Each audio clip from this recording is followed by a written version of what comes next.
Hi, everyone. So the main reason we started our company is because we wanted to do something which is very human, very intimate.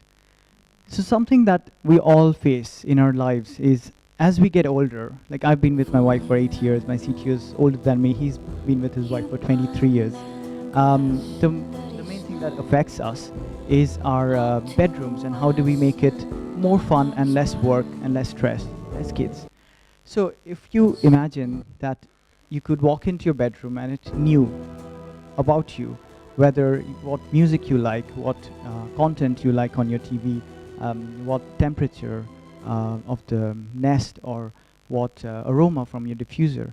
It just sets the mood in a way that you would experience in a very high-end retail, like Chanel shops. So it's something that has been done before, but in luxury retail settings, but hasn't been brought in a bedroom environment. So so that's the theory and that's the vision. And what did we do to bring this to life?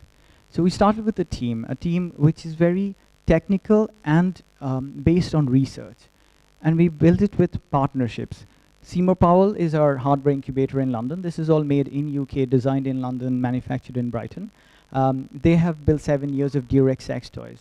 One of our key investors and advisors is the ex-CEO of Durex, and our main funder is the partner from KKR. So why do all these people want to get involved in something which is generally seen as taboo or stigma? And to me, the answer is it's because they relate to the problem personally themselves. And as with building any startups, is if we can solve this problem, can we make our lives better and in effect everybody else's lives better? So as you see here, everything is done with a lot of thought in it. So we started 2 years ago. We raised £1 million in total in London. And we went through the whole research of why we do what we do. That led to the design, that then led to the manufacturing. And all done in-house in our entire labs in London. And what you see here is the actual product, which is currently in production and ready for shipment to the first 1,000 pre-orders that we already got. Again, it is all about empowering the user rather than the manufacturer. A user who is in control of their pleasure, whether it's shape, whether it's vibration, whether it's sensors on the object to then drive the big data about the person to then control the IoT in the bedroom. We launched a Disrupt in New York earlier this year in May. We got a lot of good traction, and this is without spending any money on marketing. So all the money we raise, we spend in research and development, and the marketing just happens on its own. Thank you for your presentation. Now time for Q&A from our judges. Judges, do you have any questions?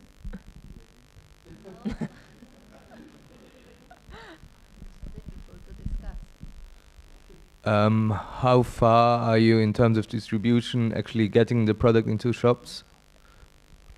So as you see here is when we started in May, that was the first time we launched the brand. Before that, we were in secret. And since then, we got over 1 million people in social reach just from Thunderclap. So the way we sell it is it's the vision of changing people's perception, empowering them to take control of pleasure, and that in turn helps them succeed in career and life, which is real research about shame, guilt, how that suppresses pleasure, how that suppresses success in career, glass ceilings.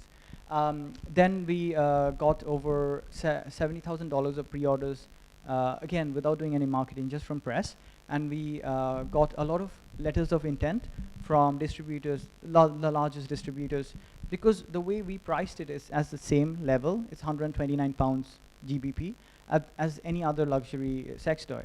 So when you get a product and an app and everything around it, the luxury, the packaging, for the same price, it's a very easy sell. So, and it's easy in sex toy as a business because the market is there. Instead of you having to spend the money on getting the customers, you give away margin initially to get the retailers.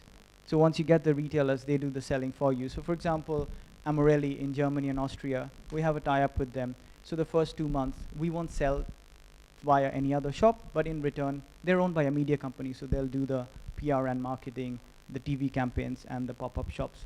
So that saves us from having to raise a lot of money to do traction building. So I have to ask, first of all, because I always think about for entrepreneurs, do all the co-founders use the product at home? No, don't answer that. The answer is yes. The female ones, of course, yeah. And the idea is the male toy will come out next year. But again, it's to make bedrooms more fun. So, you know, there's the teasing bit. Like, you can live control with the app, the toy. The app learns. So the guys and the girls, you know, no matter what the orientation is, they can all be involved.